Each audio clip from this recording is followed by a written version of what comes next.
Hi everyone, it's Mrs. Melton. I sure miss seeing your face each day. Today I'm going to read a story, Looking Out for Sarah. This is a true story about a real black Labrador retriever named Perry and his owner, Sarah Gregory Smith.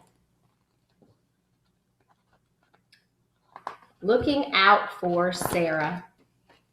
In the early morning light, Perry felt Sarah stirring above him. He raised his sleepy eyelids, looked out from his pillow, and waited eagerly for her feet to touch the floor.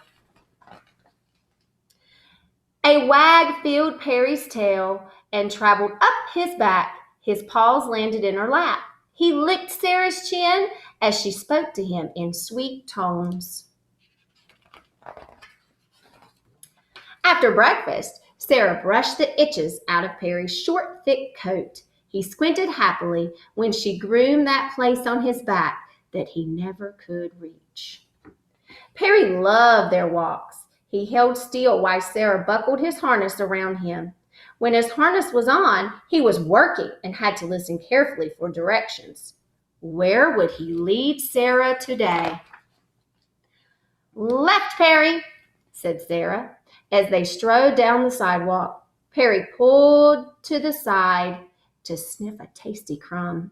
He knew he shouldn't eat on the job, but he hoped Sarah wouldn't mind just once. Up, Perry, Sarah corrected him. Perry snapped back to his work. At the corner, Perry stopped and waited for Sarah's instructions.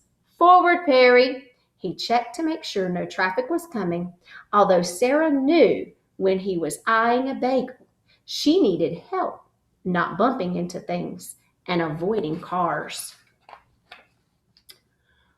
When they got to their favorite grocery store, Perry paused to see if Sarah wanted to go inside. Okay, Perry.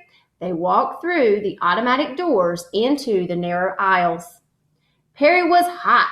He lay down to cool on the linoleum floor and enjoyed the smell of the bakery trays. He was the only dog in most stores. Sometimes he saw other dogs tied outside, waiting for their people, but he and Sarah were always together. At the post office, Perry waited for Sarah to find the bottom step with her foot. Then he climbed slowly so that Sarah could step up when she felt his harness rise. Good boy, Perry, she thanked him. His tail wagged gently whenever Sarah praised him. After their errands, they returned to their front gate. Perry looked hopeful for Sarah's okay. Inside their house, Perry lapped cool water from his bowl. He curled up on the braided rug for a rest before going back to work. Refreshed from his nap, Perry carefully wove their way through the crowd to the train station and allowed extra room for Sarah's guitar. He saw a crumb but kept going. Finding a path through the moving people required all of his concentration. Perry liked the rocking motion of the train. He tried to get some of himself under the seat so that people wouldn't step on him. When the train stopped, he had to maneuver Sarah around duffel bags and across the gap between the train and the platform. The train, the guitar, the purple sweater, Perry suspected they were going to one of the schools they often visited.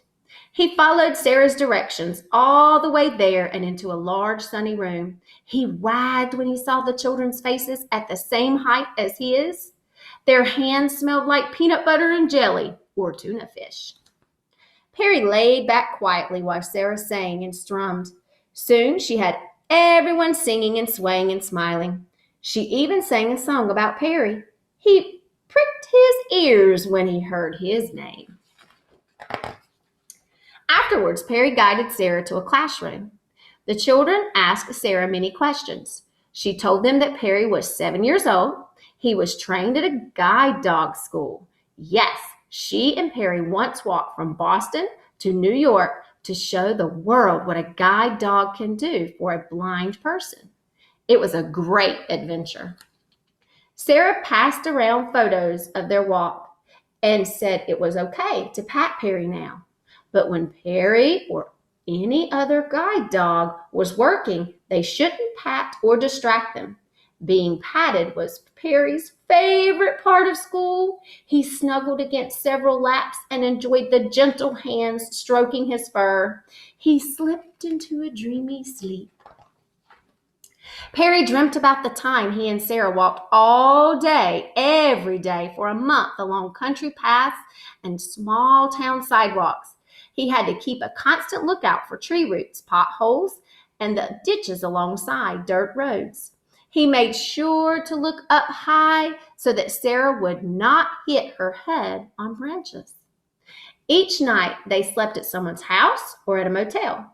Perry savored the smell of mole holes, plush carpet, and greasy diners. His muscles grew strong and his pads grew tough. Crowds of people came to cheer them on. Television cameras whirled softly. Photographers snapped their fingers and Perry to make them look up. Reporters interviewed them. Although Perry was not much a publicity hound, they walked on and on. Together they met and walked with many people, even mayors of cities. The mayors made speeches and complimented Perry. When they reached New York City, he and Sarah received a large, shiny tag. His chest swelled with pride. Perry woke up with a smile.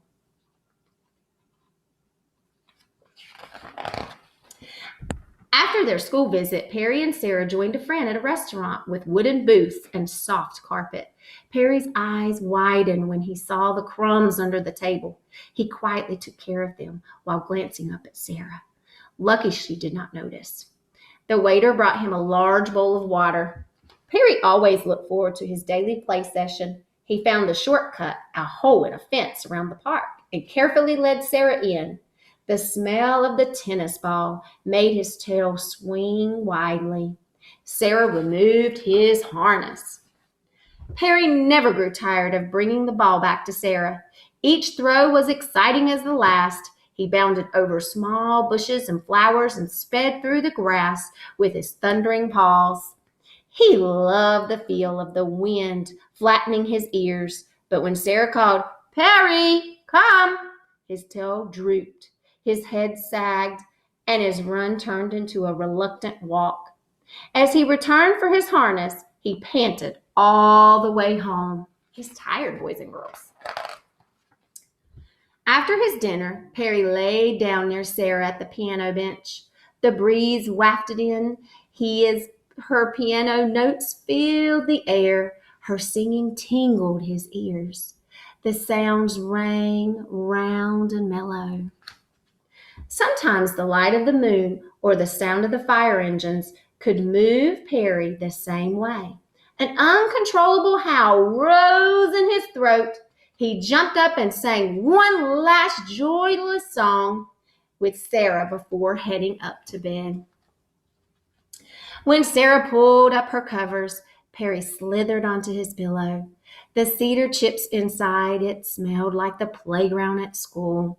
Today, Sarah's shoes still had a faint aroma of train station, dinner rolls, and grass. He settled his nose on his paws and heaved a contented sigh. It had been a long day looking out for Sarah. Thank you, boys and girls, for listening to the story, Looking Out for Sarah.